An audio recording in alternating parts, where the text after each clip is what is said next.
Hi, I am Chris. And I am Mira. We are associated members of ML4Q. And you're listening to ML4Q&A, a show where members from the Matter and Light for Quantum Computing cluster talk about their careers, their research, and the future of quantum. Today, we're excited to welcome one of ML4Q's newest members, Professor Jens Eisert from Freie Universität Berlin. We talk with him about joining ML4Q2, what the process was like and what it means for him and his group. As a postdoc, I found it fascinating to hear his perspective on the science funding landscape in Germany. He also shares his take on the unwritten rules of academia, the art of teaching, and how he chooses research topics. As a pioneer and a leader of the field, he discusses his enduring passion, the problems of quantum computing hype, and where the first quantum advantage will occur. And there's so much yet to understand about benchmarking quantum computers, AI, and quantum computing. It is a great episode with many interesting anecdotes. So what are we waiting for? Let's get into it.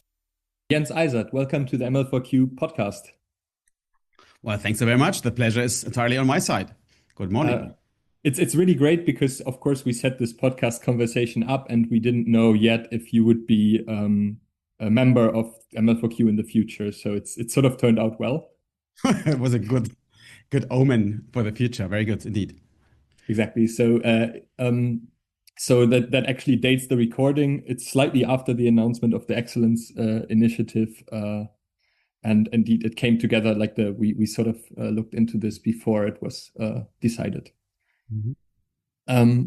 Let's start with when you get up in the morning. Mira and I have now for this recording been up for a few hours, but you have there's this rumor that you get up very early. So what's your time? That's a funny rumor. I mean, in this specific case, this seems to be a true rumor. Yeah, I mean, as most scientists, I used to be a very late person. I mean, like getting up at 10-ish or something and then working until the late hours. Then I got a child and then that completely messed my rhythm. And then with that and after that, I moved to an early schedule that my day started at 4 o'clock in the morning. That's no joke. Every morning I get up at 4. I do a bit of thinking and silent work and work on papers, ideas, and so on. And then at some point I come in, like now we have 10 o'clock. That's already a long way into my day. And then I come in, talk to students, postdocs, and so on. And then the craziness and madness and excitement of the day starts. But that's in the meantime, this has become like a necessity for me in that I wouldn't even know how to do it differently. So this has become a bit of a normative setting for me. Yeah, it's a true rumor. Is it an advantage to be out of sync with your students and postdocs in that sense, to have this alone time in the morning? Yeah, totally. Maybe I shouldn't say this. I mean, then I'm on Australian time. So I once even had a postdoc who was literally living in Australia. That was quite easy because I was on his time. Don't get me wrong. I love to work with the students and postdocs. And that's in a way also part of our group culture and the secret of success, if you want, that we have so much discussion time and so much of an open attitude and so on. So that's what I do this for. And at the end of the day, that said, yes, of course, it's good to be out of sync for a moment, to breathe a bit and do a bit of thinking that I couldn't do otherwise. I mean, I don't want to be a full-time manager, so that's my rescue island to have a bit of thinking time. So yeah, we can start talking about ML4Q because you are the first member that we have on here who has joined the next round of ML4Q funding. You've already collaborated with some of the ML4Q members like Markus Müller, Alex Altland, and David Gross. But now you will be a member of ML4Q. So how did this come together? Was it these collaborations that in a way also incentivized this? Oh, totally. Yes. Yeah, I mean, like this ML4Q means a lot to me. I'm extremely excited about all this, and I'm very much looking forward to making this happen and like bringing science and the meat into this formal collaboration. In a way, this is, I think, important to me on two levels. I mean, first of all, it's like a kind of homecoming. because I don't have to be integrated into this community because I'm in a way already part of it. You said it yourself. I've in the past published with Alex Altland, with David Groß, Markus Müller, Tommaso Qualacco, Frank Wilhelm Mauch, Matthias Rizzi, Otfried Güne, soon also Simon Trebst. And David has even been my PhD student and postdoc. So in a way, that's already family, and I'm there all the time, and we are already very close in so many ways. So it's just natural to make this. I feel like a like a relationship that's not signed yet, and it's like this informal thing has become a proper marriage. This is more like a formal act because I feel already part of it. So I'm super pleased about this.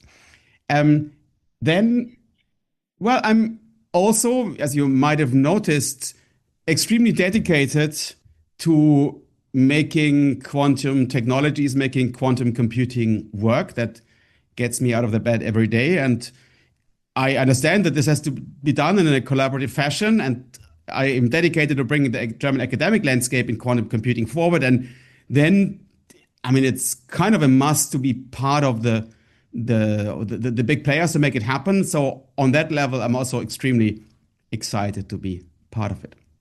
Yeah, it also feels really special to have you on the podcast because indeed, two of your former PhD students have already been on here, David Groß and Christian Gogolin.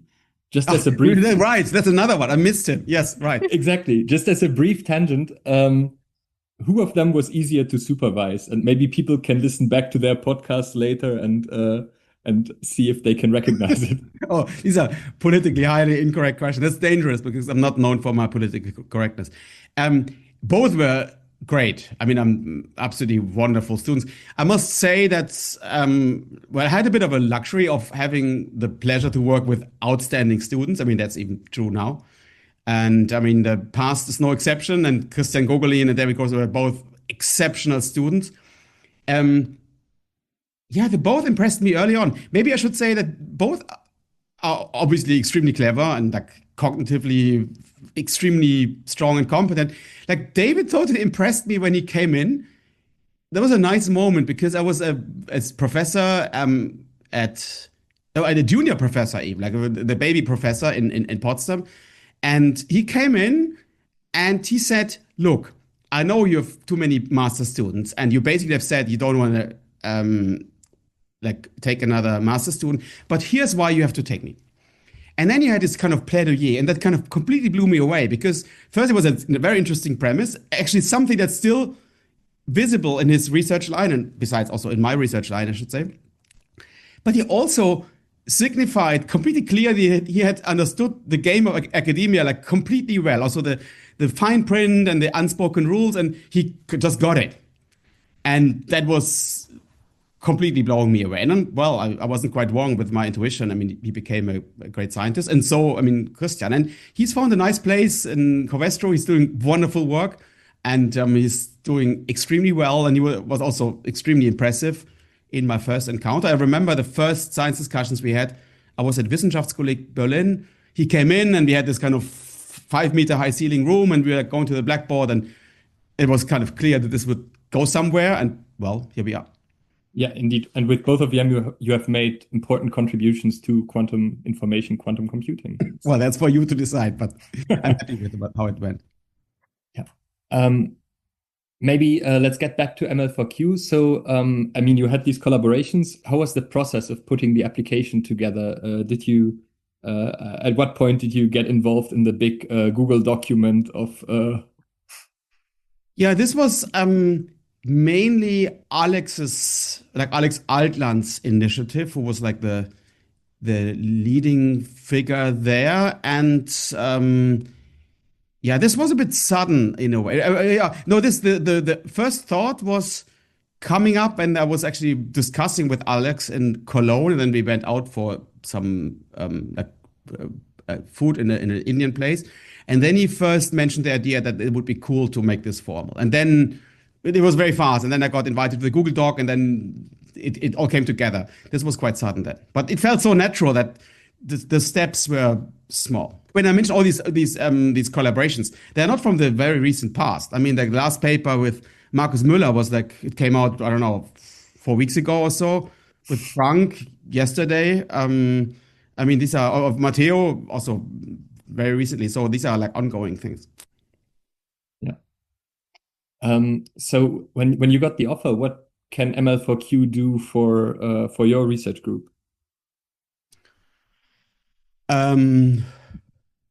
Well, I mean, it will surely help to be closer to one of the most important research efforts in Germany, and it will be important to be like immersed in a kind of environment, or even more than before, that is kind of doing concerted work in a certain direction, and this will be helpful for me. What role will you play in ML4Q going forward? Oh, I mean, Freddie Mercury was once asked, like, "Oh, you have all these wonderful number one records, but why? I mean, if you know this, why don't you make a number one record all the time?" And then he said, "Yeah, I mean, if I knew, I would do it, but I don't." So, in a way, I don't know. I mean, I just know that. Well, maybe I can answer this question by anticipating why they wanted me, because they have all these wonderful people. Like, why did they want this Berlin dude in their network? Right? I mean, or maybe it was a mistake. Too bad. Um, but it could also be that I'm a mathematical thinker. I like to work in terms of theorems, and there's norms around things, and there's a right-hand side, like a very like David Gross style, like rigorous thinking on the one hand. At the same time, I mentioned my Swedish mother before, so I'm a pragmatic thinker. I want to solve problems. I want to get protocols done, work with experimentalists, with things, with phenomena. And this kind of pragmatic thinking is nice to build bridges. And I suspect that I have been invited to the cluster to form as a kind of glue to existing things, because I can talk to many people. It could be that I've actually published more with ML4Q people than anybody else in ML4Q. Actually, I would be pretty certain that's the case. And then this is like a catalyst for further work. I'm suspecting that. I'm sure also I'm highly politically incorrect here, but I like to work with people, and I like to work method-wise, pragmatically motivated. That might be helpful, but judge for yourself. And how was the day of the announcement of the Excellence Initiative for you? Did you watch the live stream? Did you? No, actually, I was giving a talk on like doing outreach talk. I missed it, so only later I learned it via. I learned it later via LinkedIn. I didn't watch any of this. I'm sorry, because I was literally on stage doing outreach. But never mind. But to be honest, I never expected this not to work out. So in a way, part of the reason why I also didn't check my phone. Well, I was on stage, so I couldn't. But I was so sure it would work that I mean, like the Shannon theoretic surprise value was little. Okay. I mean, one really interesting thing about this whole outcome is that all the existing quantum clusters got funded, right? Yeah. I think there's no new ones that actually made it. So in some sense, this quantum alliance that is sort of the combination of all the clusters into one organization will sort of continue as is. Like there's no. This is a good thing and a bad thing. Yeah, it's hard to assess, I would say. I mean, it surely has contributed that there's rather a movement towards spending less money than more money these days for some like economical and political reasons. And one still, I mean, I suspect that people wanted the momentum to grow and to kind of continue to make an impact. And then it seemed not unwise to kind of strengthen the centers that were strong before. It doesn't seem completely irrational to me. But of course, it's kind of sad for newcomers. It's a shame. But I do see a kind of logic in that type of outcome. Although maybe it's, I mean, I was not in the position of making this choice. Maybe it's also different, but it doesn't seem entirely wrong to me. do you think that Excellence Initiative is successful in advancing science in Germany? Difficult. Yes and no. I mean, this is difficult. So, first of all, I think it's a good thing that things can be excellent. Like for many years in Germany, it was like not good to be excellent, right? That was a bad thing. So that's already good. That that's a bit of a sentiment that people want to make a change. They want to push things forward. They would see that you have to do concerted actions, bring people together, and you have to make an effort for big things to emerge. I think this is on the highest level a good thing. I also think that it's good to identify good people, strong people, and motivate them even more. I think that's also a good thing. And that's what I like. The mild dislike I have, if I may say so, is that it somewhat artificially puts a too strong emphasis on geographical closeness than on intellectual closeness. And also for that reason, I'm extremely happy to be part of ML4Q because, I mean, I'm this super platinum, triple, gold star, flying colors member of Deutsche Bahn. And this means nothing for me. I'm there all the time. But I think part of the problem is that there's a bit too much of an emphasis on geographical closeness. It would be better to just support the strongest entities in a field and make this more intellectually coherent rather than geographically coherent. But yes, who am I to say? I mean, I think this is fair. I mean, ML4Q definitely has tried to connect more to also other players in North Rhine-Westphalia, particularly Paderborn. Yes. And this is, I mean, it's a good thing to have local collaboration. I mean, for us, Cologne, Bonn, Aachen, it's quite easy to put, student retreats together and so on. But on the other hand, indeed, I mean, that's maybe why the Quantum Alliance might be important too. You have these structures and you need structures like ML4Q to connect researchers because an excellence cluster means that, let's say, a CRC does not have. Right. Yeah, in particular, structurally speaking. So, I mean, you asked me also, like, how important are these clusters? This is hard to judge because it's about a lot of money, and like I'm also young and need the money, right? So that's particularly in Berlin. That's also one thing, but these things tend to be more important just through expectations in the heads of people. So these things tend to be self-fulfilling prophecies, and that's partly also a good thing. So I think the clusters are important because it's kind of a statement that people say we want this field. You said it yourself. All the existing clusters were supported, which also means that the German research landscape wants to remain a leader in an important growing field. I mean, indeed, we science funding in Germany technically mostly falls to the states, right? And the Excellence Initiative is a lot of federal money coming in and supporting certain select scientists. How is it in Berlin right now? The city is going through a lot of funding cuts. Are these federal funds or other funding ways like the EU? Is this an important way to fix the situation and to have stable funding? Oh yeah, this is a difficult question. I mean, there's of course two answers, like on the general level, on the individual level. I mean, but maybe I give a pre-answer first, which is, I mean, Berlin remains a wonderful place to be. It's a great, big international city. Like there's few places in Germany that are so open, diverse, international, welcoming in so many ways. The science landscape is fantastic. There's no crackpot, crazy field you don't find a leader in to work with.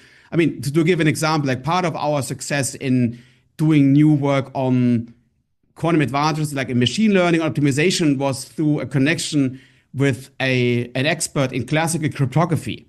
We say, does this have to do with this? Well, you can read these crazy papers from the 80s by Kearns and others, written in this very elliptic mathematical style where you don't have the words were minimized, like completely impossible to read. But he knows this stuff. And having this environment of these people around is absolutely wonderful. So Berlin is a great place, also academically, with all the institutes, the 3 universities, and all that. So first thing. Second, you ask, is European and federal money important? Yeah, for me personally, totally. I mean, I don't know what to say. It's very important. I mean, I'm grateful to be nicely funded by the German program, by the former Ministry for Research and Education, now BMFTR. Thank you very much. And we are also contributing as much as we can. I mean, we're not taking the money, but we are well, like in a way, overperformance there. So this is something that's really important for us. I'm happy to have an ERC advanced grant on the subject, which is also nice to have. That's European money. I'm involved in 2 flagship projects on quantum computing. That's also European money. Yes, I mean, totally. Then Berlin-wise, it's mixed. To start with, I mean, we have a wonderful Berlin initiative that was also partially installed by myself together with Arno Rauschenbeutel and others. Berlin Quantum, that is a bit like a cluster of excellence on the state level, not on the, it's through different means, but this is a state-funded initiative that's up and running, and I'm very happy about this. And it's mixed in a way that there's like several forces in Berlin, I would say, and some forces are like very much aware of how important science is for Berlin, because it's one of the centers of science in Germany. I think that's very difficult to deny. And some people are very much aware of that. And I could also name some people. In particular, our senator for this is like very ambitious and very eager to make this point. Other forces do not put so much emphasis on this. And this leads to a somewhat uncertain situation sometimes. I think that's fair to say, and also not politically too incorrect. Like, to give an example, like it does happen relatively often that we are in the news on some science stuff, and I'm close to the Tagesspiegel, and once I got a phone call by one of the leaders of the science reporting group of Tagesspiegel, said, oh, yeah, and I have good news and bad news. The good news is you have a full page in our newspaper with your collaboration with Google AI when you calibrated the Google Sycamore chip. Wonderful. I mean, that's a perfect story. I mean, you work with and for Google calibrating that chip in Berlin. The perfect story. That's the good news. The bad news, I know the list of cut projects in Berlin, and yours is among the first 5 on the list. Okay, but this was fixed, but it doesn't mean that there's no issue. I mean, I think it does seem fair to say that some Berlin entities would be well advised to appreciate like how important science is for Berlin and get the acts together and also send the signal that it's important for Berlin. And I think that's fair to say. And some people do a wonderful job. Like our Senate does a wonderful job. I mean, the president, like my president, is like all over the place and it's like working like a lion. And they're doing a wonderful job. And I think Berlin is upstanding, and it's one of the big places for science in Germany. Sometimes one would wish politics to be a bit more open to that thought, but many like Schubora or Marx, I mean, these are wonderful people who really do great work. And I mean, the situation is much less severe than in the US, where science funding has now just become very unstable, let's say. Right. Right. Yeah, totally. I mean, I try to avoid too long trips, but I've been now this year already twice for a full week in the US, once at QRP in North Carolina early in the year, and then not so long ago at the APS March meeting, because I had one of these big plenary talks. And kind of I was immersed in that environment, and I talked to many people, and it was actually interesting. But it's delicate. It's tricky. Yeah. And I think that's also the other thing why the Excellence Initiative is not perfect, but the longevity of the clusters with the 7-year mandate is like a game changer for many things. Totally. I mean, people ask me a lot, what do we need to do? I mean, for example, I was a couple of times in the role of consulting, like the former BMF program, and they keep asking me, like, what is important? What do we do? And I mean, the one word I keep saying over and over again is sustainability. It's not like this extra, like 3 postdocs that you have, like suddenly. At the end of the day, these are difficult topics and they're not being solved overnight, not even tomorrow. I hate to break it. So it's important to be sustainable and have a long term vision. Anything that goes beyond a very quick fire is good. And the 7 years is a good start, I would say. Okay, so we can touch upon your career journey now. You were an early PhD student in the then emerging field of quantum information and quantum computing. So what drew you into this? Was there a specific incident or just, the kind of research that was evolving? Okay.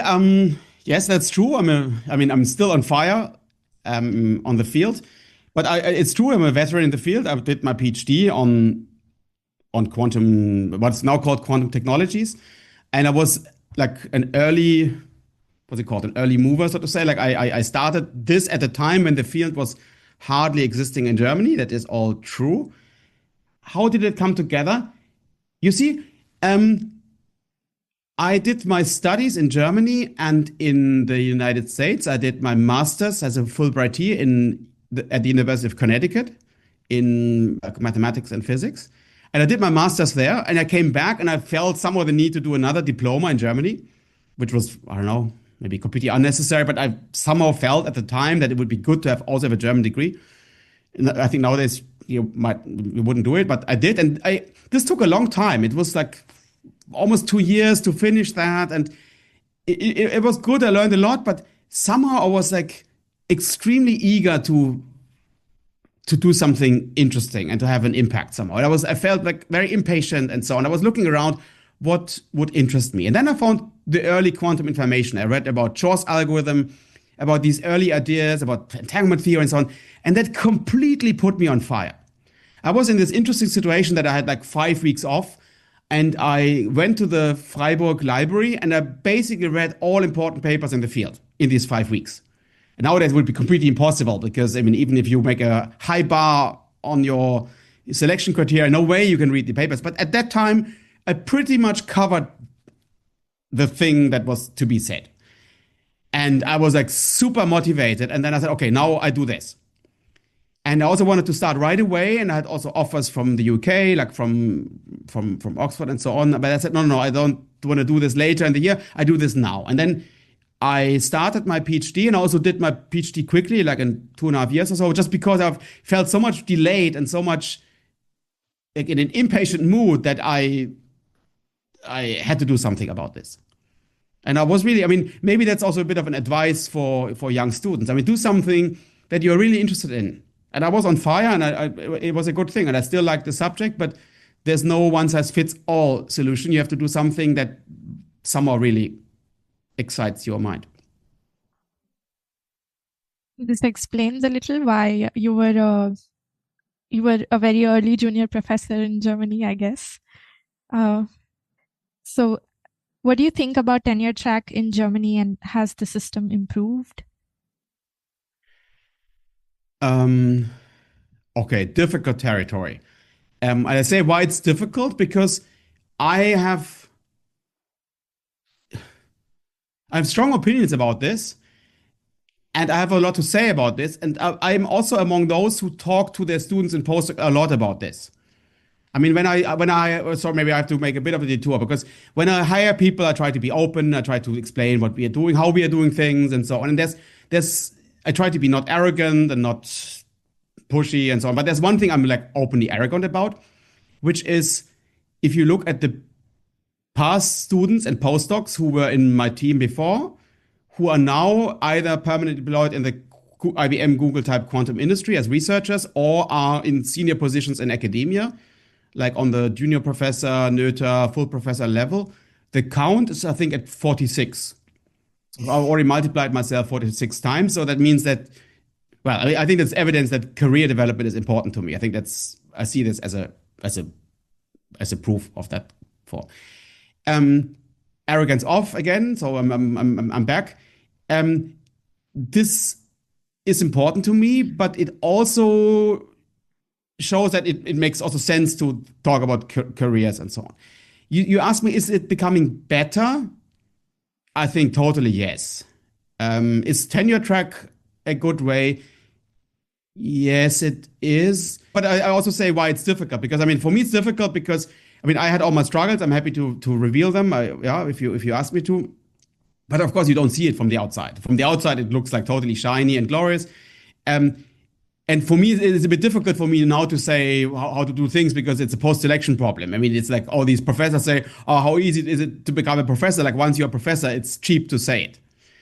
I see that problem. So in this sense, I have to be extremely careful and cautious because I know that there's struggles, it's not easy, and so on. But I do think it has become better. It has become more transparent, and it's kind of clear what to do. Although it still remains true that those are like have it easiest, I would say, that early on sense the rules of the game. Now I'm back to David Gross, like the guy who came in and kind of certified that he completely knew what was going on. And it's easier for those people who understand these unwritten rules. And I mean, I in my team, I try to make them written, or by, I mean, outspoken. I talk to people and reveal these rules.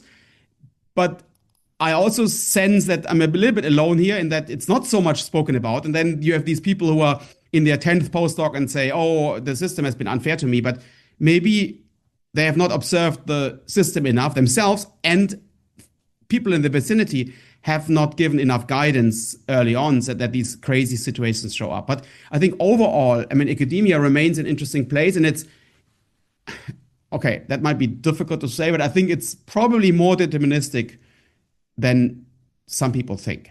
No, and I think it's great that we talk about this here because, like, I mean, let's face it, this, of course, the podcast is an outreach thing, but I mean, our outreach is also an outreach inwards to other academics, maybe to master students, but it's probably not to the person on the street. So talking about the situation in academia is very important. And I mean, let's face it, like Germany in the beginning had these junior professorships, which were a bit of a joke in the sense that they didn't have a tenure. Like, you know, it was like a tenure track without tenure at the end. No, I had a junior position with no tenure. So it was a bit of a joke. I mean, but I mean, at the time I was also going around in Germany and giving talks. And I mean, it is true that I had the feedback of the type that people said, oh yeah, it's great what you've been doing. It's amazing. Wonderful work. Great. It's insane. Qualify yourself.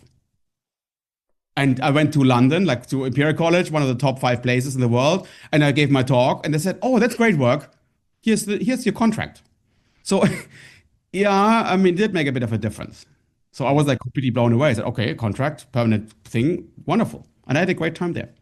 No, indeed, like these reader positions in England, for example, or France's system with more permanent CNRS positions is different from Germany. And we have to, I mean, it's good to talk about this and for people to reflect what they want to do. I mean, if you want to have this sort of permanent lower level position in science, maybe France is not a bad choice, even though the salaries might not be what they are in Germany.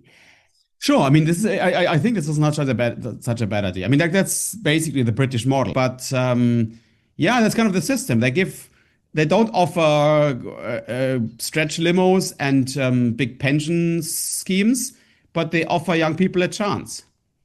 And they come, and to be fair, they also go. But I think it's not so bad because it's a mutually winning thing.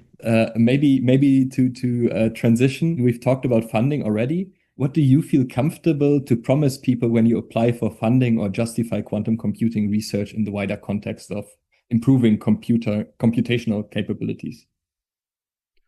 Oh, that's I think very easy. It's funny. I get lots of invitations to talks on all fronts, also like on science fairs and so on. And one argument I often hear is that, oh yeah, you give good talks, but it's nice that you're not hyping things, but that you just say honestly what's going on. And I mean, quantum computing remains one of the most exciting fields of research you can work on these days. And as long as you, I mean, I sometimes say that quantum computing is also an interesting subject if you confine yourself to saying things that are true. You don't have to hype things. It's interesting enough. And I think if you're honest and not overhyping, there's nothing to be nothing to be ashamed of. I mean, there's nothing to justify. It's an extremely exciting premise. There's a lot happening. I'm not even saying in recent years, but rather in recent months. So it's surely an interesting field, and it's not difficult to justify why funding is a good idea. Where do you think real quantum advantage will show first? And how far are we from it? It's funny that like Seth Lloyd is a close friend, and he was recently I invited him, or the German quantum program asked me to invite someone. I invited Seth. He gave a plenary talk at the German BMBF hardware meeting, and he said like, like the first quantum advantage maybe 10 years away, but then 10 years ago he said it's 20 years away. So at least he's consistent with his prediction, and I kind of like that. It's not so easy to assess. I mean, it depends. I think it depends a bit on semantics and on ontology, whatever, on what an advantage actually means. If it means to have like some, no matter what protocol, that kind of beats like state-of-the-art classical algorithm, then that's at least to some extent underpinned to like some claims in terms of computational complexity. One can argue it is already there or will happen anytime. I mean, even some of these the bigger random sampling schemes can be argued to be beyond classical capabilities, but there's no practical application whatsoever. Then there's like baby steps to go in a direction of a type that has a practical feel to it. That's also something I find scientifically interesting, like not having like solving world hunger or so, which is also important, but really thinking of baby steps that have like a bit of a practical connotation to them, like a machine learning flavor or an optimization flavor, while not being the real thing. Thinking of like attainable things that are within reach. If you really say, when do we reach the situation when a big player in the real industry approaches a quantum company saying, we have this important problem in scheduling and routing, we can't solve it, can you solve it for us? And there's a known problem solved that couldn't be solved beforehand. That's not fully around the corner. I mean, like 10 years plus, I would say. Yeah. I mean, like this is also, I mean, people talk about this hype because like there is egregious examples, right? Like you watch these startup, like, I mean, you go to a random quantum startups website and you have, you have solving world hunger, making blind people see, like, I mean, these things are like, people are saying these things, right? Like, no, of course. I mean, this is a problem in the field, and I'm sure you have this on the list, like how to dehype things. I'm the big dehyper, so I'm not guilty of this, and I'm touring the world and dehype as much as I can. But one should also be aware of the fact that the functional dependence of progress as a function of time is not a linear function, and this can be highly nonlinear, and it also depends on the architecture. Say, take here, like quantum type optical computing. I mean, it could be that optics is really the scalable architecture that we have. If you overcome the feed forward problem and the coupling in, coupling out problem to delay things for photons to wait enough so that you can take later action, then it's a wonderfully scaling platform for fault-tolerant quantum computing. It could be the thing to do. Or it could be a gigantic failure where nothing comes out. It's a bit of a dichotomic thing. It's still worth trying. I think it's a wonderful thing, but it's not very linear. Whereas in superconducting qubits, things are like progressing very steadily and nicely. People underappreciate like how nicely for example, the average gate fidelities of superconducting devices are improving. Also, our friends in Jülich are doing great work. This is wonderful to see how this goes up step by step, but it's not so much disruptive. Yeah. So how do you gauge that into your assessment? Or take quantum error correction. That's something I'm super excited about. And This is not a new idea. I mean, it came up in the 90s, mid 90s, with Shaw and Steen, like an underfunded experimentalist doing all this beautiful theory work. And I mean, then there was this 2001 paper on the Volkswagen of all topological error correcting codes, also named toric or surface code, that not only presented the surface code, but did all work on decoding, on mapping to StatMech models, on like fault tolerant computing, on chain complexes and homology classes. Like everything was in the paper. And then came the Middle Ages, as Dan Gottesman tells us. And now, like, I was at the March meeting in as I said, in LA earlier this year, and there was a session on experimental quantum error correction with unpublished results. And I was blown away, like what people did. This is unpublished work all of the last months, and it's unbelievable. Like with Google, with its millions of decoding cycles in real time. I mean, had you asked me like 2 years ago whether this was possible, or what QEra has done on like their Rydberg atom platforms and this scheduled things and 48 logical qubits and 280 physical ones, I would have thought, no, I mean, this is a great thing. We have to work on this 10 years from now. No, it's published work. So, no, absolutely. I mean, it's hard to assess because sometimes things can be painfully slow, and then suddenly it's way faster than you think. Yeah, I mean, Rydberg atoms is the perfect example for this, right? You have like the ideas for Rydberg atoms are in the early, like before 2010, let's say. Yes. And I mean, it was clearly already, like, a lot of the ideas were clear to people, but sort of like it really came with a bang into the field and sort of is now like with ion traps and superconducting qubits now one of the leading platforms. Totally. Yeah. And it was not a linear thing in that case. Like it was not like they went from they really went with a splash into the field, I think. And that makes it difficult too. Yeah. I mean, also like let's just talk maybe excitement. I think for me, for example, I'm a superconducting qubit guy at heart.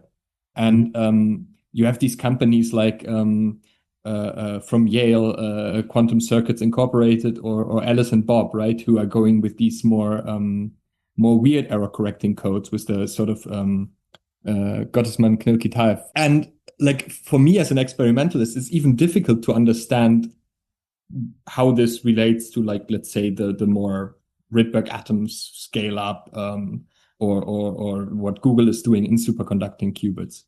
Like it's really hard to see, which of these ideas will make it.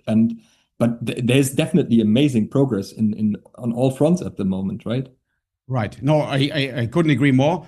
Also, I mean, I confess that as a theorist, you're in the privileged situation that when you decide to do one thing, you don't have to abandon the other necessarily. So you can work on GKP codes, but also work on other notions of error correction and whatnot.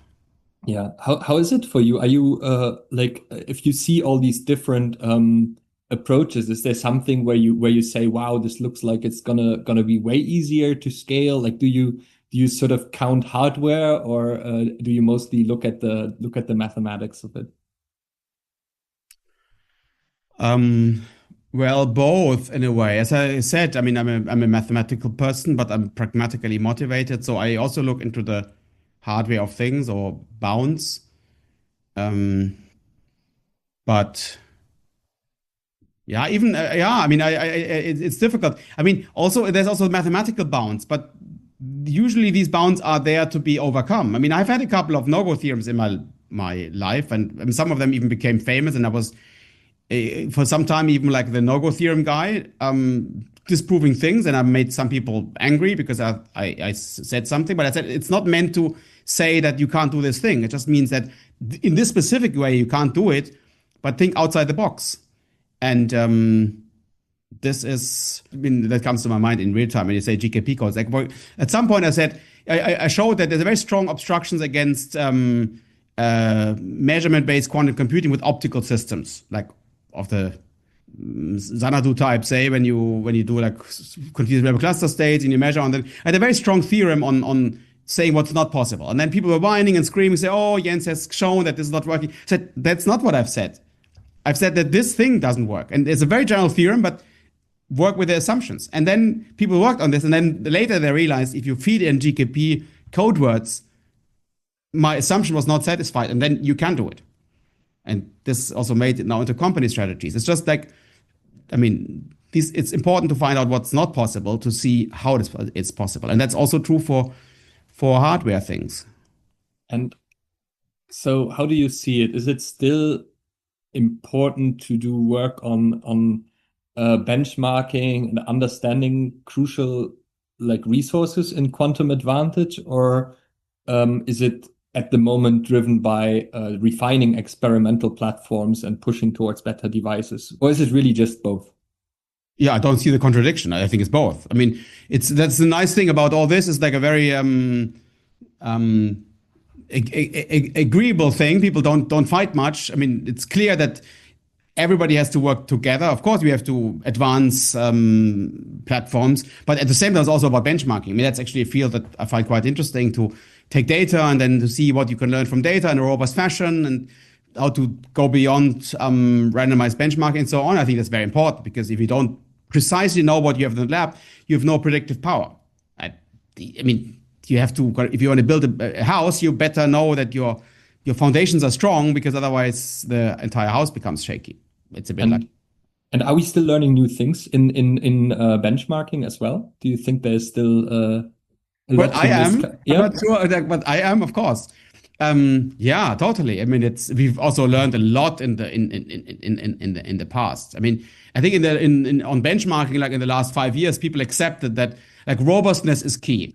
If you just make a measurement and have not understood what robustness in a precise sense means, you learn nothing. Or sample complexities matter in the sense that you have to know how many shots you need to make good predictions, and this has only recently become clear. So yes, totally, this is very important. Also, I like to say, I mean, like, I'm not sure that's on the agenda, but like, I have a postdoc applicant here in the team, and I will talk to him just afterwards. And he asked me an interesting question, namely, oh, you have all these wonderful papers, like, but what is your like algorithm of finding good topics of papers?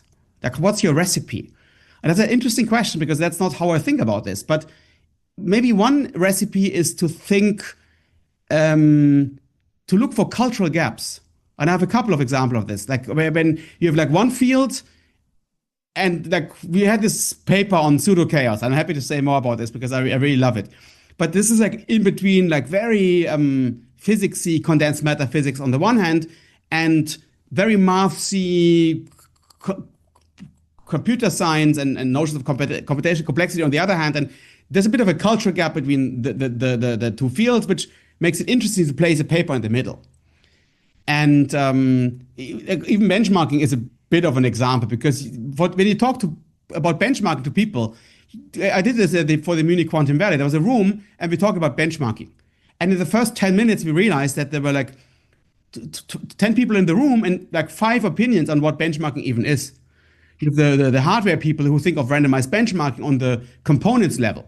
That others think of the systems level. You have the Fraunhofer type engineers who think on the software level, and they're not even interested in going these dirty physicsy things down there like we are. So, and they don't talk much, but that's bad, because you better know what robustness means and scalability, and you want to ramp it up. So no, it's a good field. Yeah, but do we have a unified or a standard way to benchmark quantum systems, or is it you really have to look at all these different levels separately? Oh, I mean, didn't you say that this is like 1.5 hours max, the recording? And it's difficult because, this will not fit in. The short answer is not really. Okay. We don't have that, and I can provide evidence for that. I mean, like if you looked at what the companies did recently for their benchmarking, like IBM prepared a GLZ state and talked about it. Then for the Google Willow chip, they did like linear cross entropy benchmarking, like for random circuit sampling, and used that not as a show-off thing to show they have a quantum advantage, but that was their way of benchmarking the chip. I mean, that alone tells me that there's not a single measure. There was even a web page by IBM saying, now we abandon the quantum volume because we want to have like this layer-like figure of merit that makes a lot of more sense. I think everybody is still struggling. I've written a review article myself in Nature Reviews Physics on benchmarking, and just a couple of weeks ago, another one that tried to connect the higher level points in the food chain, and none of them provides the final answer. I think it remains an important project because we want predictive power, but I also think it's not that we are not there yet, and once we are there, we become happy and enlightened. I think the path is part of the progress, and it's part of the struggle to find out what good coarse graining levels are to talk about these things. Yeah. I mean, maybe we have to exactly like move on a little bit, and because we wanted to ask you some more questions about this recent white paper that you had on AI and quantum computing. Mm-hmm. One of the reasons we want to go in this because we hadn't talked about this much on the podcast before, and it's sort of an exciting topic, but it's also very, very hypey and confusing, right? And I think this white paper is for the quantum flagship, so maybe you can share some of your insights, but also talk about how this paper came about and what the goals are. Yeah, okay, but maybe I talk. I always talk first about the science and then about the admin. That's my rules. Maybe I talk first about the science. Like overall, this is an exciting premise. I mean, machine learning is changing the world. It's difficult to deny it. Like ChatGPT is absolutely everywhere. Every algorithm that makes predictions based on past training data in one way or the other has to do with notions of artificial intelligence. Like it's impossible to avoid. And then quantum computing has the premise to offer computational advantages for highly structured tasks. So it would be irresponsible not to ask, good, given that machine learning is changing the world, and quantum computers can solve some problems faster, is there something to be done on machine learning from the quantum side? And that motivates me a lot scientifically, and we have worked a lot in this field. It's also a bit hypey because, I mean, as you said it yourself, I mean, they have two hype topics and you put them together and then you have like hype squared and your head completely explodes. But if you remove all that, it remains an interesting question of what the intersections are. Sometimes people thought it's like a 2x2 matrix on classical, and then quantum algorithms for classical machine learning, and then classical machine learning for quantum processes, and quantum machine learning for quantum processes. This is like a kind of way of putting this into a kind of systematical thinking. The premise is like super exciting. I mean, I've myself worked a lot on this. We have, like, for example, contributed to finding first proven separations for quantum computers to improve superpolynomially on classical computers for well-defined learning tasks, which means the field exists. Quantum computers can solve machine learning tasks superpolynomially better than classical computers. That's very motivating. That's not for pictures of cats and dogs. Then you say, can you do something for pictures of cats and dogs? And I say, again, the answer is yes. We've done work on, say, training classical pruned large-scale networks on quantum computers, or thought about quantum instance of probability diffusion models. It's a kind of generative modeling where we again found, under certain assumptions, superpolynomial separations, but also took the time to run classical supercomputers because there were assumptions in our theorems, and looked at like C500 data sets on like practical data sets to find out whether for typical noisy, awkward data, the assumptions of the theorem are satisfied. And they were. Can you do something for short circuits? The answer is again yes, but then this is like for crackpot data. But you see how this is going. That's also my personal work, is that there's the holy grail in the center. Do quantum computers have advantages for noisy, unstructured data, pictures of cats and dogs? And while we have not solved that yet, we kind of come closer to that aim from different sides. I think this is a scientifically extremely important and very exciting research field. People also ask, is quantum advantage even the right thing for unstructured data? Because that's not really what quantum computers are good at. it's very important. Then, of course, the field of doing classical machine learning, that's of course extremely well developed already for quantum. I mean, that's obviously very important. Finding new gate synthesis methods, new quantum acting codes, new decoding methods, and we've also worked on that in the past. Clearly, you can cook up things that you couldn't do with your head. I mean, machine learning is extremely powerful. Of course, this is already a huge field to apply machine learning for quantum in so many ways. Yeah, I mean, it's obvious. Like, I mean, I'm an experimental physicist, and it's pretty obvious to me that, like, I'm not the world's best programmer, and I can come up with some tricks to, treat my data and to find things in my data or to. But Yeah. It's pretty obvious that for many tasks, for example, like, deciding whether a measurement result is a 0 or 1 or a 2, if you can prepare your qubit, you can use a neural network, a classifier, and it will actually outperform, thresholding that I can come up with. Sure. I mean, I spent my Sunday with my family at the house of a friend, and he's running a big software company in Berlin. And I mean, I was asking him how they do their code. I said, oh, ChatGPT. I mean, basically everything. I mean, they do a bit of testing, but it's mostly ChatGPT written. I found that interesting. No, that's obvious. But okay, there's many contact points between machine learning and quantum. I mean, I mentioned two, namely find out in what precise ways quantum algorithms could be beneficial for meaningful learning tasks.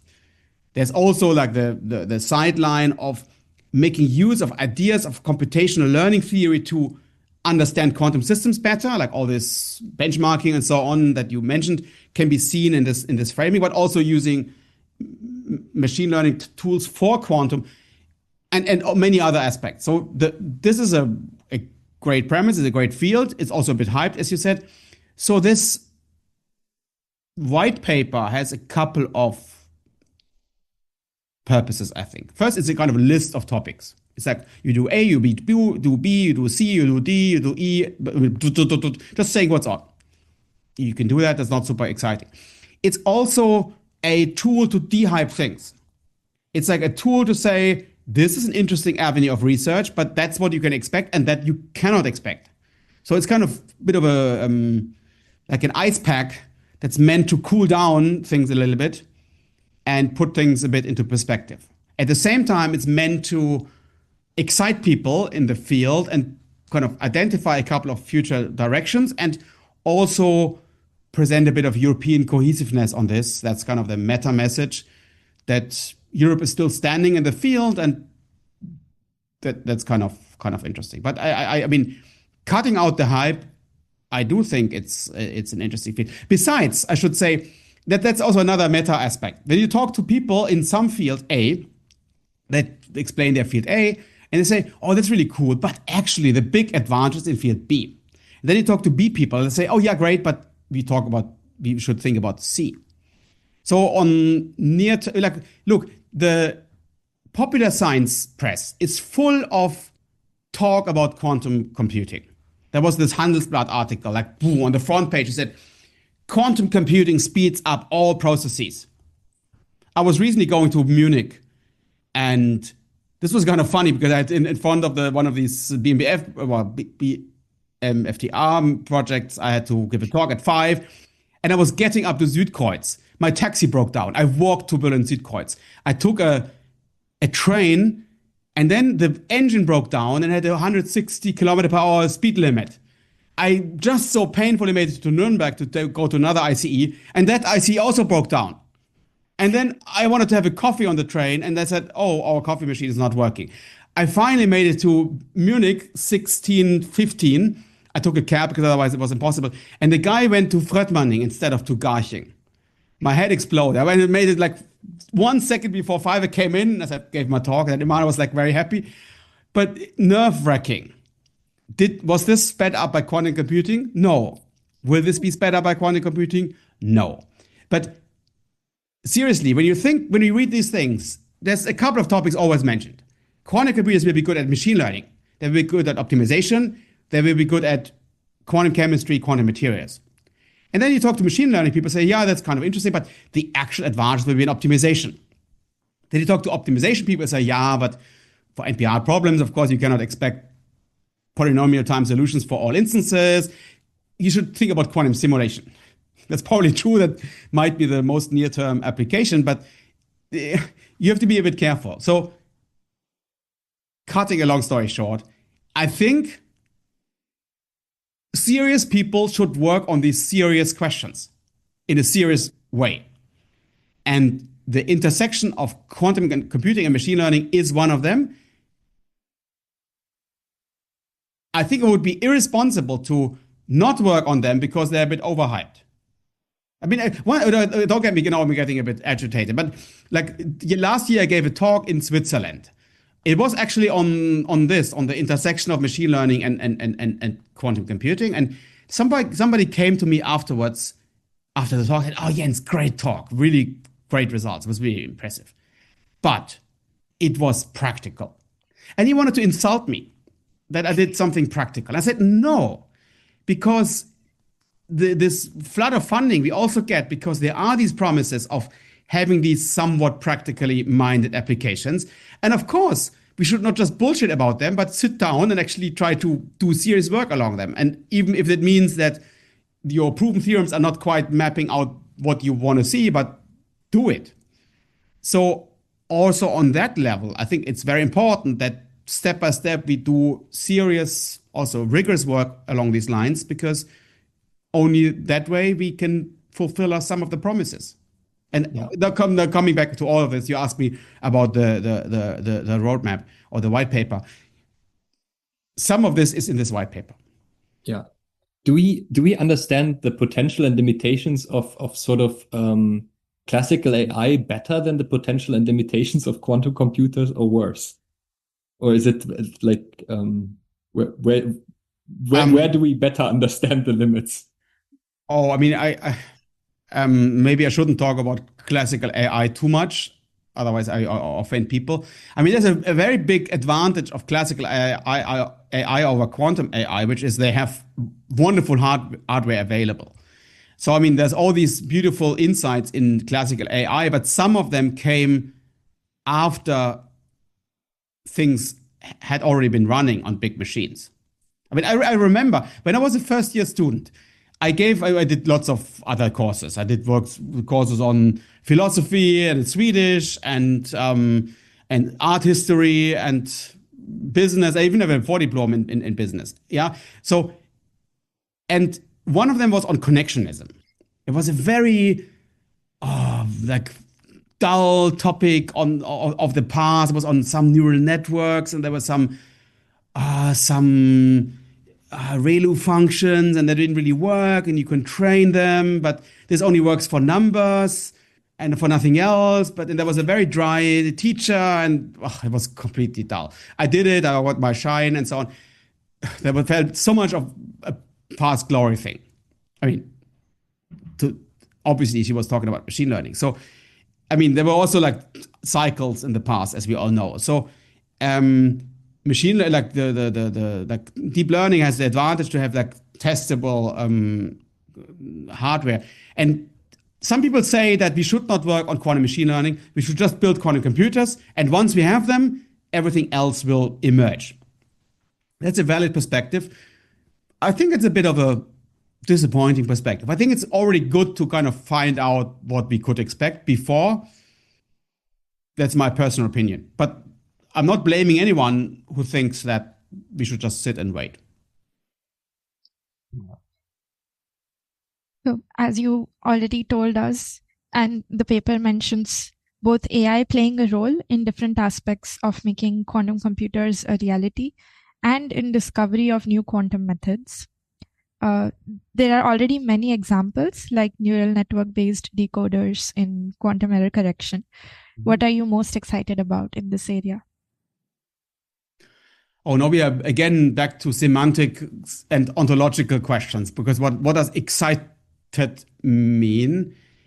If excited has like a teleological flavor of wanting to make things happen and making them like done, then probably like the work on like reinforcement learning with agents interacting with some environment to optimize some expected discounted payoff, is probably most exciting in the sense that it drives things most forward. When you say, when the figure of merit of excitement is like my blood pressure, when I open the archive in the morning, we mentioned that 4 o'clock, and the function of time, and then the blood pressure excitement level, then by that figure of merit would be some rigorous computational complexity separation claim of a quantum algorithm over a classical one. Because I think these are the deepest results. I mean, that's really ultimately what we want to see, and that personally excites me most. But that's more like that's a different figure of merit, you see? I mean, I'm not sure this will actually advance the field, and I talk to ministry people. Do they want to see this? Yes, they're very respectful of that, but you have to offer them the full package. In fact, I will do that. At 12 o'clock, I will speak to one of them, and I have to make this point. Can we maybe ask you some would you rather questions, like quick either Sure. or? Yeah. Go. Yeah, sure. Okay. So because like you already sort of answered one slightly there, but like let's start with, would you rather prove a beautiful theorem that's never used or develop a messy heuristic that's very useful? I mean, I personally would rather prove the theorem, but I accept that the latter is more useful for society. But you asked me for my personal opinion. But I'm both. I mean, I insist. I'm the mathematical thinker who wants to drive things forward. I'm not, and that's even kind of the secret of our team, that we are not just proving structure theorems, but we try to bring them to application. So you asked me for my very personal perspective. Would you rather have a genuine breakthrough in quantum algorithms or in quantum error correction? I mean, having a good breakthrough is good either way. I don't care. Maybe in quantum algorithms, because it's less clear what a big breakthrough in quantum error correction would be. Unless showing that good LDPC code exists, but that's already done. Yeah. If you were an experimental physicist, would you rather work on Microsoft's Majorana quantum computer or on D-Wave's quantum annealers? This is bad. You forced me to say politically incorrect things.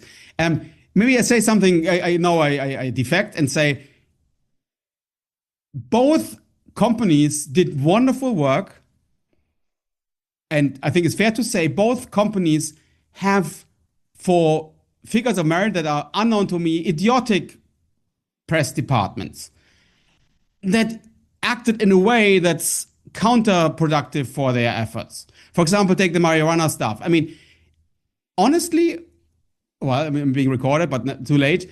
I'm super grateful that a big player like Microsoft is actually trying hard to make these things work. The press announcement was ridiculous. I mean, we all know that. We can agree that, I mean, this makes no sense to make an announcement on a scalable device when you don't even have a single qubit. I mean, what are you doing? It makes no sense. Then I was in, as I said, at the IPS March meeting, and I was in Chetan Nayak's talk, full room clearly, and so on. And he gave a nice talk. And he already showed how difficult it is, like even the phase diagram, the perfect one, the clean one. And when with a bit of disorder, and we're talking about very small levels of disorder, and even the computed phase diagram looked like spaghetti sauce. And then he was presenting data in a, I think, fair fashion, although other people disagree. And he said that he made even statistical judgment on this. He said, this is like this with like 20% significance. And I found this interesting and also fair. It's a good thing. And there was some hyping involved and so on, but I think I'm grateful that some people try it. I also think it's good to challenge them. I mean, some people get famous for challenging them, sometimes a bit too much, in that they are very greedy and aggressive, because I think it's a good thing that these companies try that. So I have a bit of two hearts here. D-Wave, same thing. I mean, please. I mean, it's good to test annealers. They do great work, but I mean, when they had their quantum advantage out, I mean, I got called by, I think, 4 journalists on that day. For example, by Neue Zürcher Zeitung. I mean, you don't know what to say. It's like a beautiful experiment, but the way they sell it, it's like not good. And it's difficult to deal with that. Maybe as scientists, we have to kind of see the science a bit separate from the PR machinery and be a bit forgiving there. It's difficult. But I mean, I think both efforts are interesting scientifically. Absolutely. I mean, it was a bit of a tongue-in-cheek question, but I mean, certainly, especially with Microsoft, I mean, the session on topological quantum computing that the talk was in also had these very serious talks by Google and by, I think, Quantinuum probably, right? And I mean, there's like really important things happening there at the moment. Right. Exactly. Yeah. Would you rather prove some small quantum advantages for common tasks or come up with approximations that allow breakthroughs with conventional computers? Convention means non-quantum or non-quantum classical. Yeah, I think here my pragmatic heart wins. I go for the latter. I mean, exactly. There was like quantum Monte Carlo, right? For example, or there's some quantum inspired things that eventually. Yeah. I mean, it's also good. Maybe I add something. It's good to think outside the box. Like we had this big paper. Well, maybe I shouldn't say this on quantum optimization, and we understood in what precise way quantum computers can have super polynomial advantages, even for like NP-hard problems where we know that a quantum computer cannot solve all instant polynomial time, with coming up with a new reduction and kind of looking at a bit of the fine print. And that also inspired some work of Google on optimization. And that kind of maps optimization problems onto certain classical decoding problems. And that had a rigorous aspect, but also some heuristic one. And I love that type of work.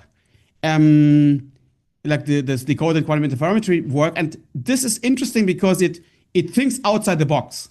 And it's not fixed to like belief systems. Like we have to prove a theorem, otherwise it's not good work, or you have to be heuristic and like make big things.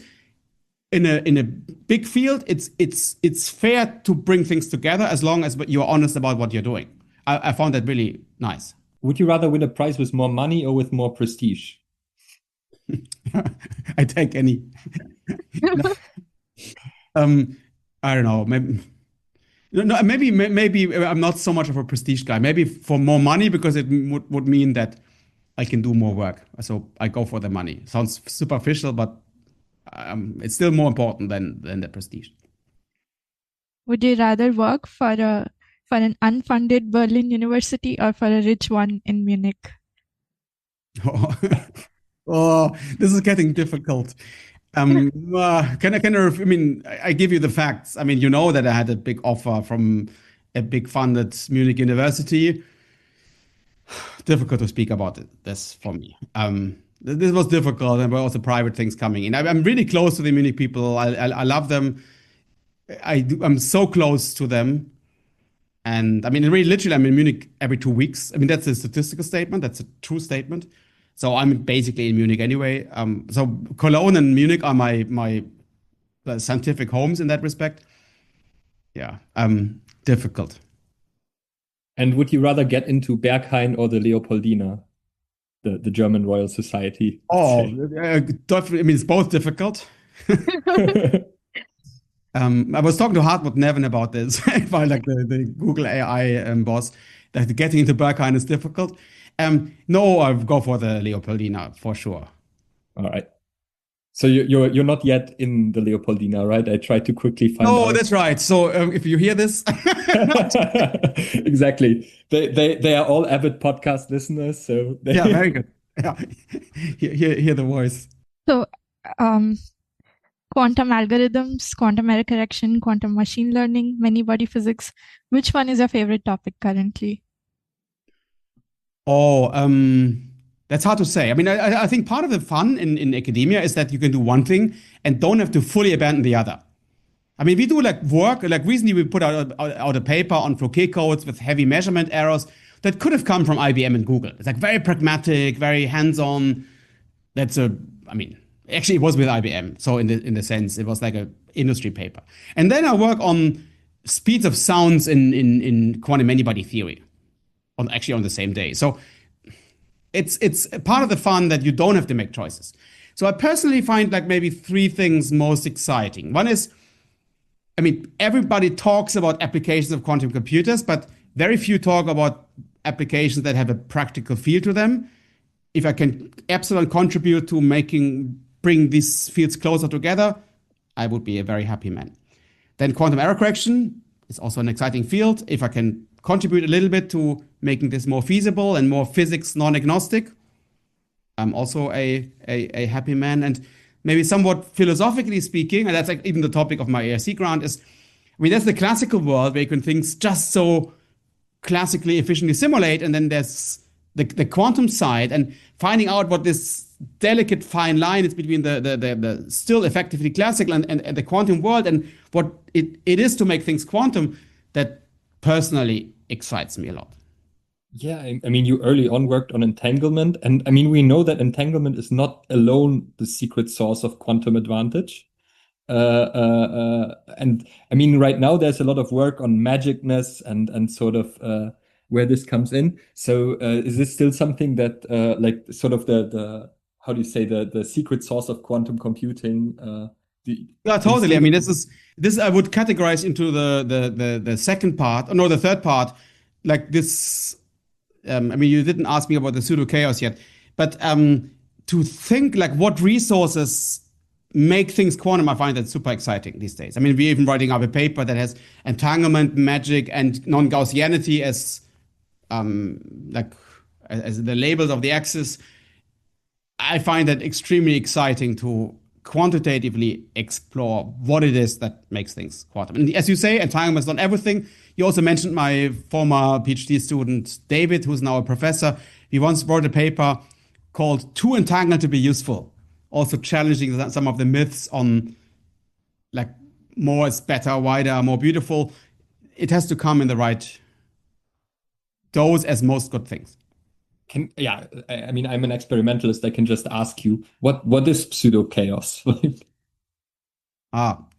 Because I'm just. You see, this disclaimer.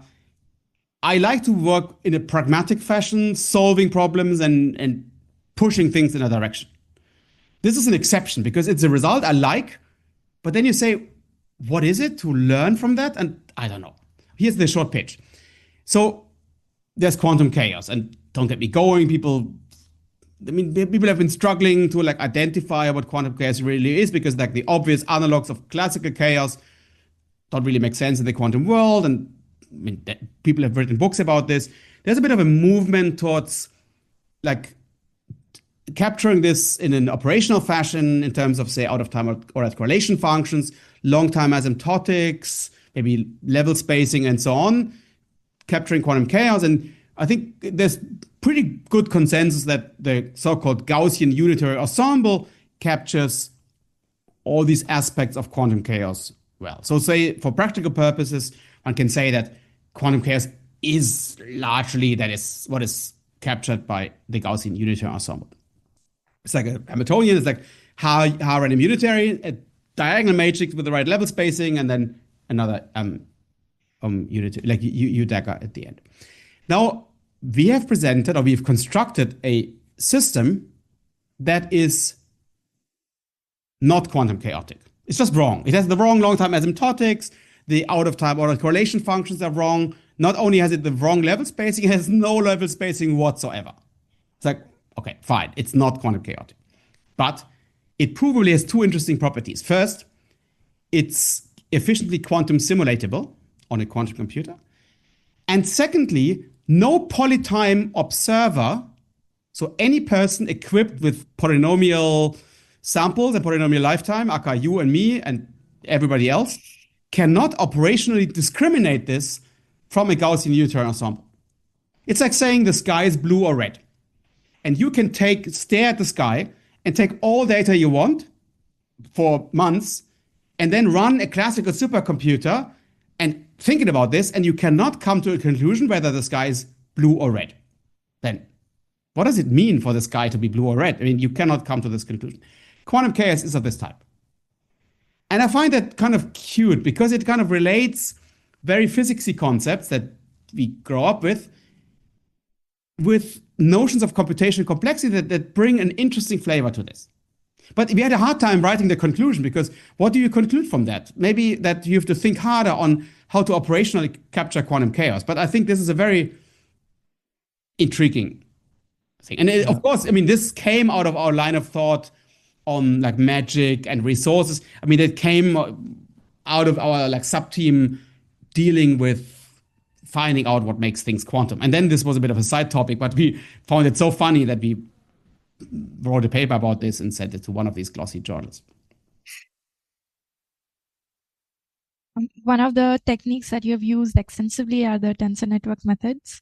Mm-hmm. So do tensor network methods efficiently simulate open quantum systems with long-range interactions, or are new approximations needed? It's funny that you say that, because we just published in January an article about this. Well, tensor networks are very important in our team, mostly as a tool. I mean, we have our little, I mean, people ask us, oh, how can you work on so many different fields? Well, I can give you the answer, because it's like little method hammers that we use in different settings. And then if the method is in the foreground, then the applications become within reach. Tensor networks are a very important tool, and they come actually in two flavors. One as a mathematical flavor and like as a tool to explore new things. And like with Alex Altland, we are like writing a nice paper on holography and interesting questions on interacting quantum matter, more from the conceptual viewpoint. And second, they're an extremely powerful numerical tool, as you mentioned yourself. You said, are they good enough to capture open quantum systems? In science, nothing is good enough, but you can push things quite far. And like one paper we did was actually quite nice, because maybe from a sociological perspective, because it was a nice joint effort of like the local supercomputer people here in Berlin. Then people in Munich I like very much, and I work very closely with, like the Robert Wille team, like we are super close and we publish together all the time, who have like a bit of a software engineering background. And then our background more from the mathematics of many-body theory perspective, and bring that together, we had like an extremely scalable method. Is this the last word spoken? I mean, I wish. I'm not sure. Time will tell. But they can go quite a long way, I would say. And maybe shift a little bit again to teaching and being a professor. Do you actually enjoy this teaching aspect, and maybe already to connect it to something we had before? I mean, you mentioned this joy of physics and sort of the playfulness of physicists, but then you also have this engineering aspect. And right now we're pushing more in the engineering direction, like in quantum engineering. But, you also have these physicists who come in and, just want to play with things. And how do we balance this in teaching physicists? Do we teach them more towards the engineering side or more towards the playful side? Oh, I think you could do both. I mean, first of all, I love teaching. And that's a bit, maybe a bit unorthodox already, because some people see the teaching like as a burden or as like an annoyance. I don't. I mean, let's face it. I mean, we write all these fanciful papers, but presumably the biggest legacy we have is in teaching people. And maybe teaching students. I mean, the people I mentioned, maybe that's a bit of a bigger legacy, but I mean, in the end, like, I don't know, like 20 years from now, will our paper still be read? I hope, but I'm also realistic about this. So teaching is extremely important, and also I love it. I mean, I really like it, and I also think I do it reasonably well, and the students usually give good feedback. I think that's very very important. I think you asked me, is the engineering aspect more important or the playful one? I'm not sure these are the right categories, because I try to convey messages of the type that people should stay hungry and want to like learn new things, or be inquisitive and not just accept dogmas. Like statistical mechanics is a good example. I had a big book on statistical mechanics. I will not give the author anymore because that might be dismissive, but I found this in my bookshelf, and on the sides I had written, "This is a lie, this cannot be true. this is an inconsistency, and I was really screaming at the author. And well, judge for yourself, but like many years later, I reread this. I said, well, I had a point, because in a way it was glossing over things, and it's good to be critical also.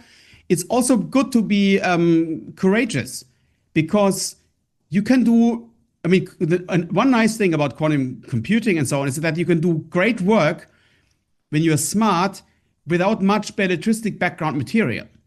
Like in some aspects of condensed matter physics, for example, you have to have a rich, broad knowledge on the phenomenology of things, and that's very difficult to have acquired as a young person. In quantum computing, you come up with a great result that blows everybody away. Like Yuan Tang, she was a high school student when she had her algorithm on principal component analysis. So in the field, if you are open-minded and fresh, you can do early on interesting results. And another point I try to convey is that it's a lot about creativity, not about following recipes, not about following the flow, but being open-minded and creative about new ideas, and then it will work. Also, like from my personal teaching experience in like standard courses at university, it's astounding how close standard teaching material is to research questions. I mean, how often I say, here's the blah, blah, the standard answer. But if I may say so, this is stuff that is discussed in the common science literature. And this is really connecting to this. This happens so often that we are like epsilon close to stuff that people fight about in the publication landscape. So this is also something that it's not, I mean, science is not done. It's about the young people to shape it. So at the university level, when you take undergrads and graduate students courses, does it still take you a lot of time to prepare for the courses? Oh, that depends. The honest answer is no. So usually I give a quantum information course, and my preparation time is usually I print my script, and the time I need to walk from the printer to the lecture theater is the preparation time I need. And I need this preparation. If I don't have this preparation, it's bad, but it's like 45 seconds. That's okay. But this is a field I'm experienced in. Otherwise, I would need a lot more time. But this is a field where with a little effort, I can deliver a good product. I write scripts, that's pretty tedious. So if you don't have the script, I mean, the full like book-like script, it's a lot of work. We also know that you took maths courses for the elementary school kids. You mentioned that you covered advanced topics such as topology, fractals, quasi-crystals, cryptography. So could you tell us, how did you do that? These kids would not have the background for learning this kind of stuff. And also, what was their feedback? Oh yeah, this was like a very fun outreach effort. Like my wife and me did like a maths course at an elementary school in Berlin. So that means like grade 1 to 6. And we did this on Wednesdays in the 0th hour, like before 8 o'clock.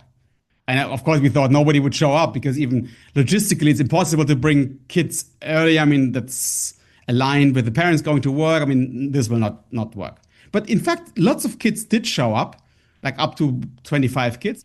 And then we did lots of things every Wednesday and covered exciting topics.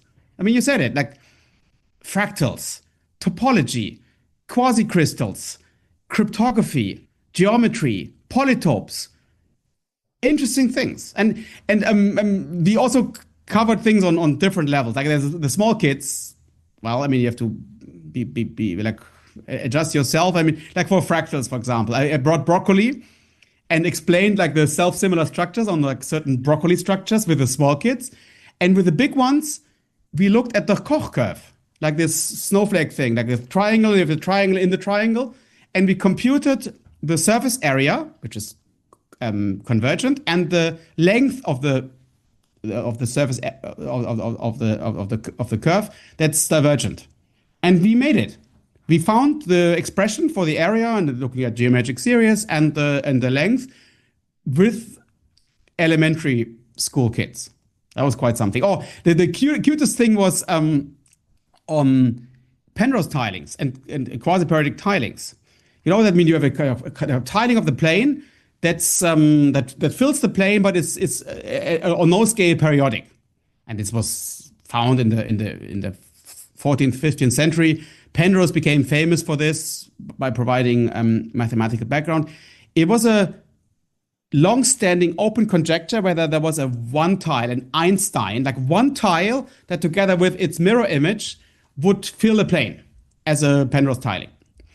And just in 2023, 4 mathematics pensioners thought they would not drink beer and watch telly all day, but they would prove big mathematical conjectures.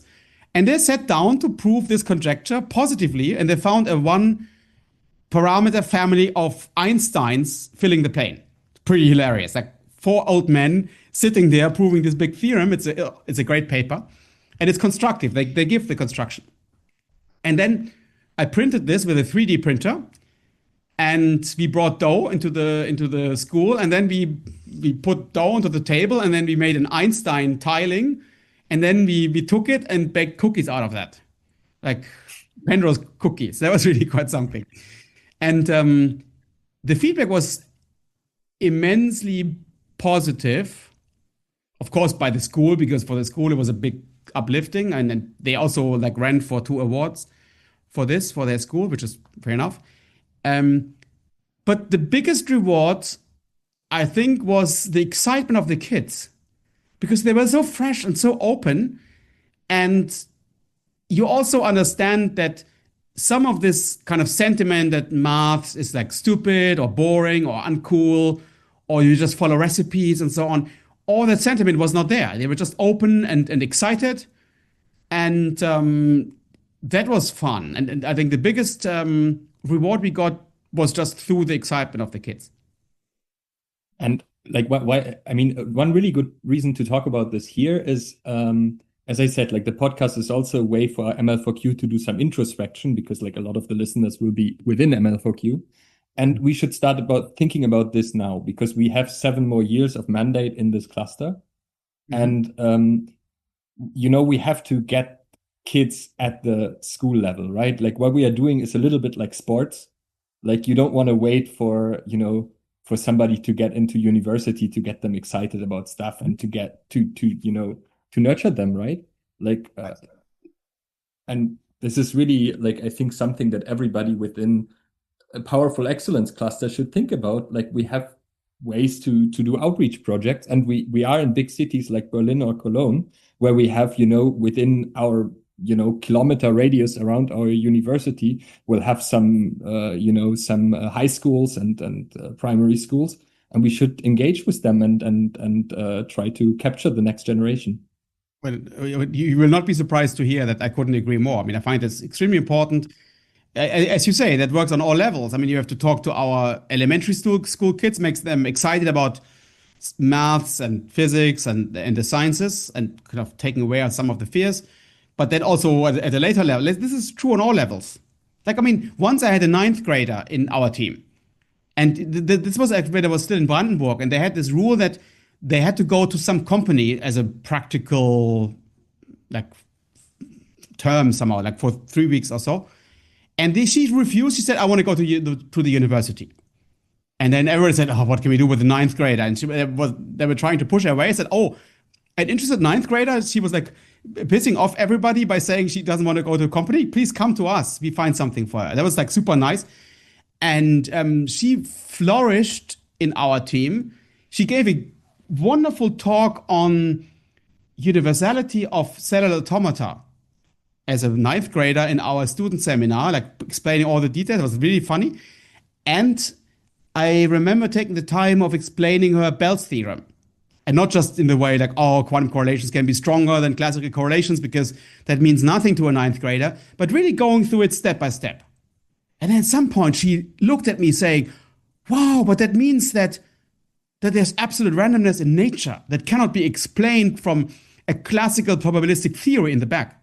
I said, yeah, precisely that's what it means.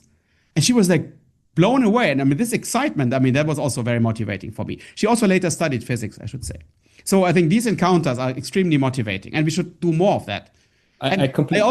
I find it funny. Like, I mean, in Berlin, I'm always the outreach guy, and then sometimes it's a bit too much because there's this maths cluster, and then they ask me, "Oh, Jens, you can do this, you can do that." Sometimes it can be a bit overwhelming, but then I also realize I like to do it, but then also realize that many people have strong sentiments against doing this. They say, "Oh, I'm so busy, I cannot do this."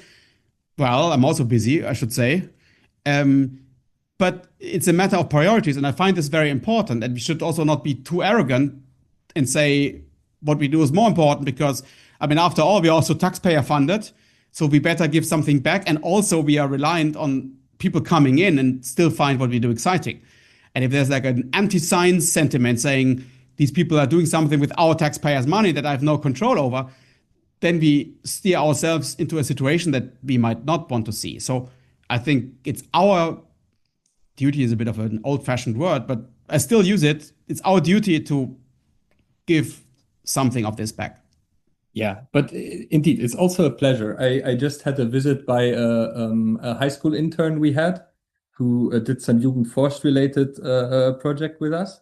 And he now started to study physics in Princeton. And wow, yeah. I mean, those are exciting moments, right? Like, and I think indeed is, I mean, having these type of successes is as rewarding as scientific success. Right. Yeah, and possibly more important, but I have not said this. Yeah.